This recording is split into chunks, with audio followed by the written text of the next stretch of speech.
Olá pessoal, tudo bem? Gustavo Queikas, analista e fundador do canal de alta, passando aqui para mais um assunto sobre o mercado de ações.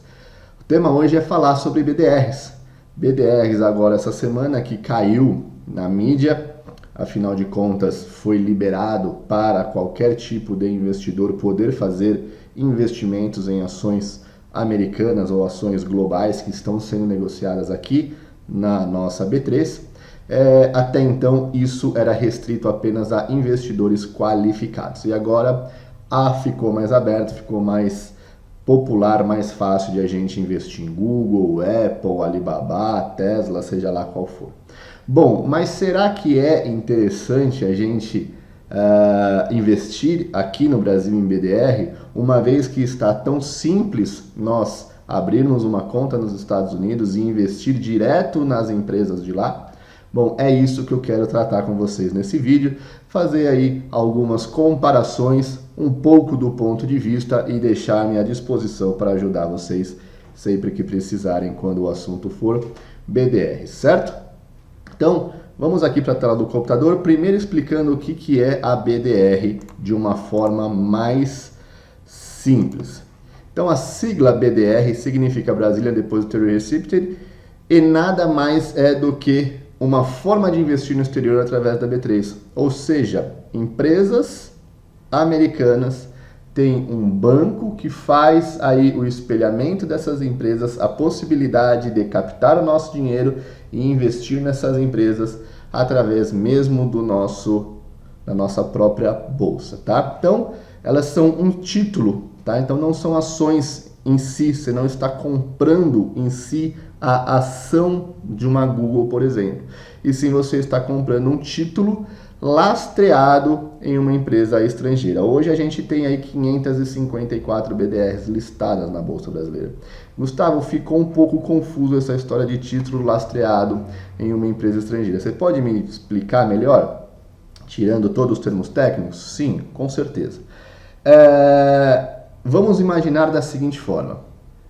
Você tem lá 554 empresas de grande potencial nos Estados Unidos e tem um banco intermediador que possibilita a nós de fazermos um investimento nessas empresas. Porém, tem um serviço de um banco no meio aonde faz essa intermediação de negócio. Então, por exemplo, eu vou comprar um Google, eu não estou fazendo e não estou negociando essa ação do Google com algum investidor estrangeiro direto. Eu estou comprando desse banco para esse banco aportar no Google e aí ele cobra aí um spreadzinho sobre isso. Isso é um detalhe muito importante, pessoal. Muitas pessoas que já investem em BDRs visando dividendos chegam até mim perguntando: Gustavo, por que o meu dividendo está um pouco mais baixo do que informado pela empresa na relatório de dividendos? Porque esse banco gestor, ele fica com um percentual da distribuição dos dividendos. Normalmente esse percentual gira em torno de 5%. Então tem lá, vamos dizer que a Coca-Cola distribuiu $1 de dividendos por ação. Esse banco vai ficar com 5 centavos e vai repassar para você, detentor do BDR, 95 centavos de dividendos. Então existe um intermediador para poder fazer esse link nas bolsas, certo?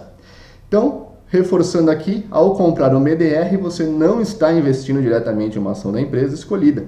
A sua participação é indireta, pois você compra um título através de um intermediário, isso que eu acabei de explicar, um banco ou instituição financeira e não um ativo em si. Você estará adquirindo, na realidade, cotas de uma ação. Então é essa forma que funciona. Gustavo, mas a oscilação de preço, elas são parecidas? Elas são bastante parecidas e eu vou fazer aqui algumas análises junto com você, falar aqui um pouco dos prós e dos contras de estar investindo em BDR e os prós e os contras de estar investindo nos Estados Unidos.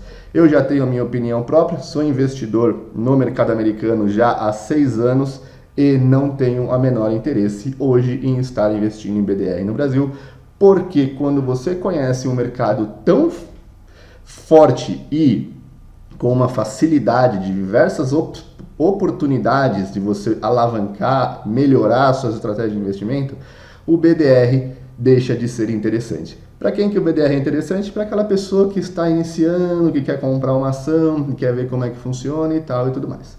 Vamos para os gráficos, pessoal, porque aí a gente começa a clarear um pouquinho essa nossa conversa, beleza? Vou abrir aqui, primeiro, nosso Profit Chart, onde eu separei aqui 4 BDRs. Uma do Google.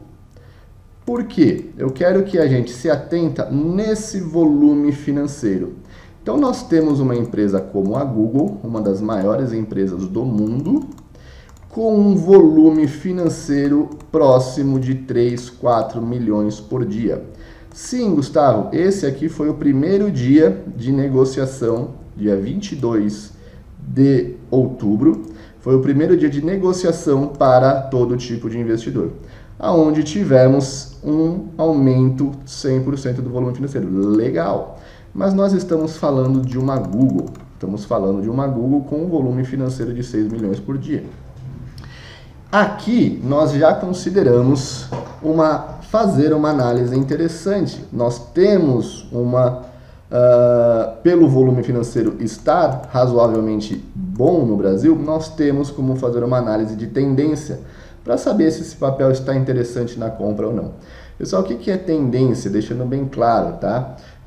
Análise gráfica onde mostra a direção de um preço de papel. Seja você um investidor apenas que busca dividendos, ou seja você um investidor de longo prazo que adora análise fundamentalista, entender a tendência do papel vai te deixar um investidor muito mais rentável, porque você vai, muitas vezes, retardar o seu investimento para o melhor momento dentro daquela empresa que você já gosta, que você já tem aí como compra certa na sua carteira.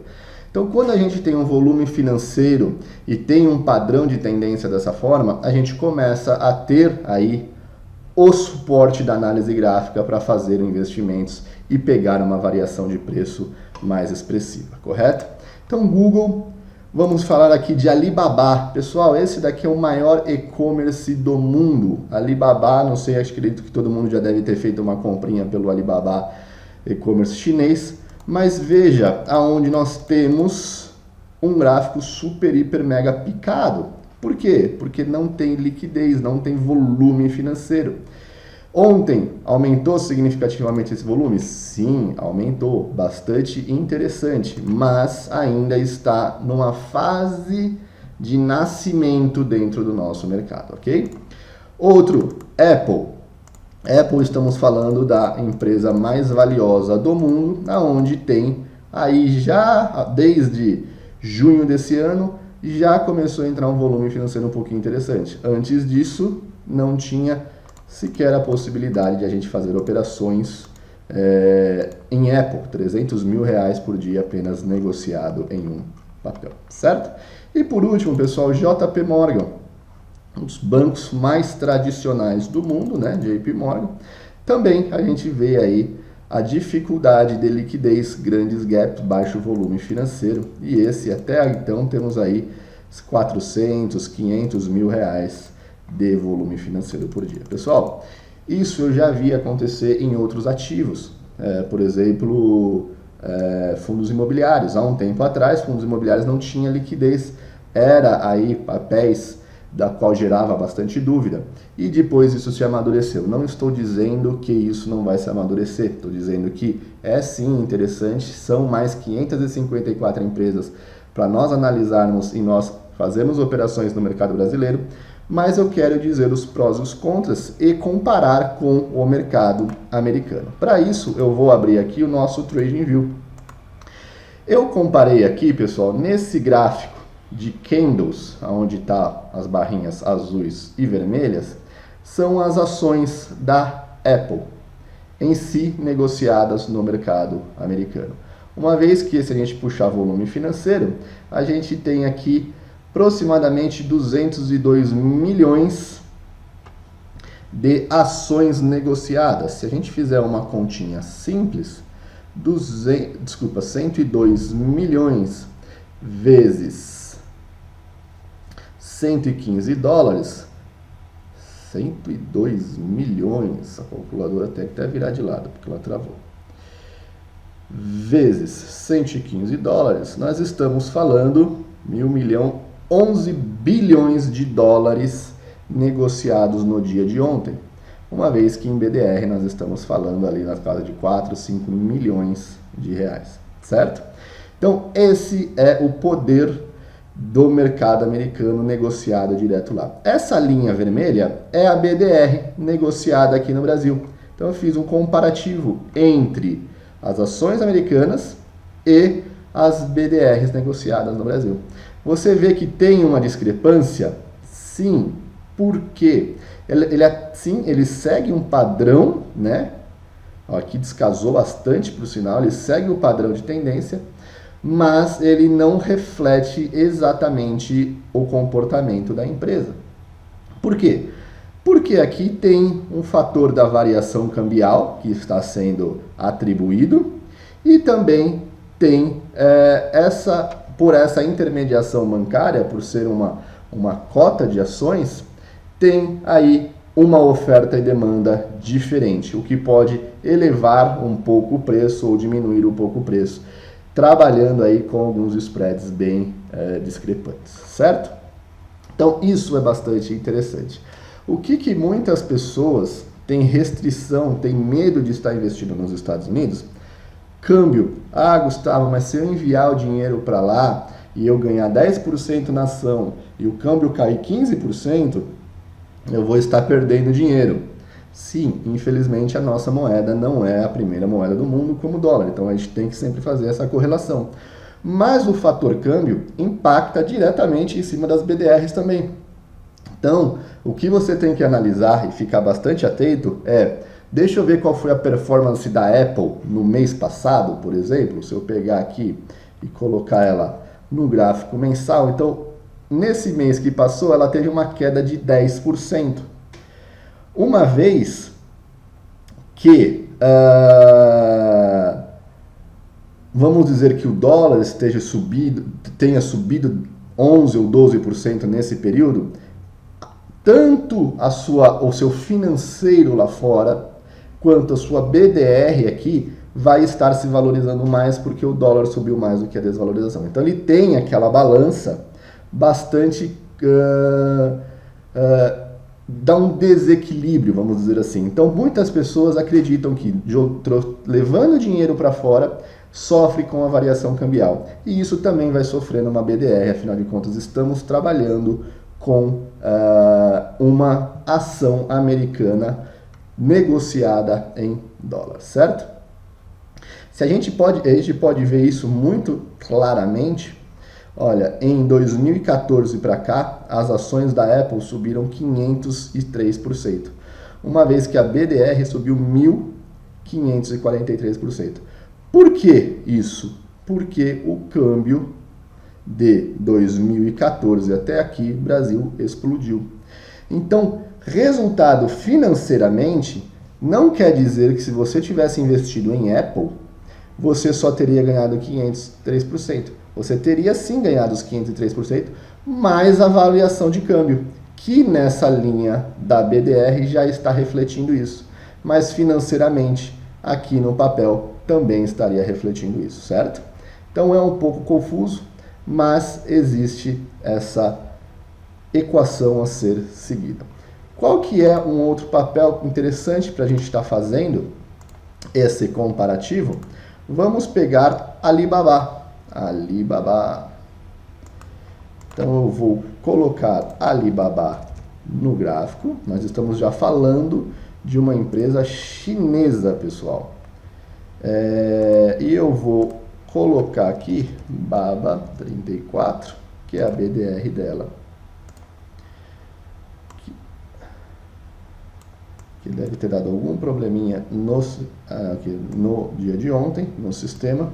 Mas a gente vê aqui, ó, a linha de BDR e a linha da ação Alibaba. Como é que funcionam os volumes financeiros? 22 milhões de ações, 24 milhões de ações. Vamos ver como é que está a cotação do Alibaba nesse momento. $306. Então nós estamos falando de uma ação que no dia de ontem, com 8.800.000 ações, vezes $306, $2 bilhões sendo negociado, uma vez que a Alibaba no dia de ontem foi negociado R$124 mil aqui no Brasil. Então essa é o poder enorme que nós temos ao nosso favor de operar no mercado americano direto com os papéis. Tá? Ah, Gustavo, mas é complicado abrir coisa. Aí é que eu quero te apresentar. Estamos aí com, além de um treinamento, uma consultoria onde vamos te orientar, explicar como é que você abre a conta, como é que você opera, como é que você analisa essas ações, como é que você faz o controle do seu imposto mês a mês, de uma forma aí bem simples, onde nós estaremos oferecendo para vocês através aí da nossa plataforma brasileira de educação, certo? Um outro ponto que eu não posso deixar passar nessa comparação, que aí é a pérola, é com certeza a cereja mais deliciosa do bolo, que são as opções. Então aqui, por exemplo, abri uma cadeia de opções de Apple. Para quem não sabe o que são opções, é um direito de compra de um ativo lá na frente. Então nós acabamos de ver aqui a Apple, por exemplo, sendo negociada a $115. Uma vez que a gente pode fazer investimentos com a mesma possibilidade de ganho, comprando ela aí a $6, $6,20, $5,60 com a mesma probabilidade de ganho. Aí são estratégias de opções que parece ser complicada, mas nós também vamos ensinar para você como é que faz para escolher as opções para diminuir esse custo de investimento. É um custo drasticamente reduzido, né? Estamos falando aqui de $115 vezes, um exemplo, 100 papéis, 115 vezes 100 papéis, $11.500 para comprar 100 ações da Apple, uma vez que a gente pode pegar os 5,60 vezes 100 ações, fazer o mesmo investimento com $560 e ter o mesmo poder que temos no de valorização do papel, certo? E para quem já entende de opções, veja a mágica. Temos opções negociadas até 20 de janeiro de 2023. Ou seja, temos liquidez para esse tipo de papel até 2023. Obviamente que tudo muda, a análise e tudo mais, mas existe essa possibilidade. Então, pessoal, BDR, legal. Um passo a mais para o nosso mercado brasileiro? Sem dúvida nenhuma. Você vai ter aí um leque maior de investimentos? Sim, mas você vai estar ainda à mercê da variação do câmbio. Não se iludam acreditando que não vai estar. Câmbio oscilou para cima, você ganha, caiu, você está perdendo, ok? No mercado americano, temos a facilidade de comprar muito mais papéis fora essas 554? Sem dúvida nenhuma. Lá temos mais de 20 mil papéis líquidos com liquidez muito forte. E ainda temos as opções ao nosso favor, que em vez de a gente aportar $11 mil numa operação para comprar 100 Apples, a gente acabou de ver aqui que podemos fazer essa mesma operação com $560. Então é isso que é a magia de operarmos no mercado americano. Então, a dificuldade, a barreira de burocracia, de tributação, de análise de quais papéis são interessantes, nós estamos fazendo essa quebra de barreira por vocês, mostrando aí, ensinando e acompanhando mês a mês como é que vocês vão, tirando as suas dúvidas, como é que vocês vão comprar, vender, apurar o imposto. A gente vai estar sempre do seu lado, beleza, galera? Então é isso daí, esse é o meu ponto de vista sobre BDR. É interessante, são degraus a mais para a nossa B3 e para os nossos investidores que vem crescendo, graças a Deus, mas comparado isso ao mundo do mercado financeiro americano e global, ele ainda é muito pequeno. Então, quando estamos aqui no mercado americano, aqui as coisas têm muito mais probabilidades, possibilidades, estratégias infinitas ao nosso favor de enriquecimento e multiplicação de carteira, beleza? Galera, espero que esse vídeo tenha sido proveitoso para vocês. Um abraço a todos, fiquem com Deus, tchau, tchau!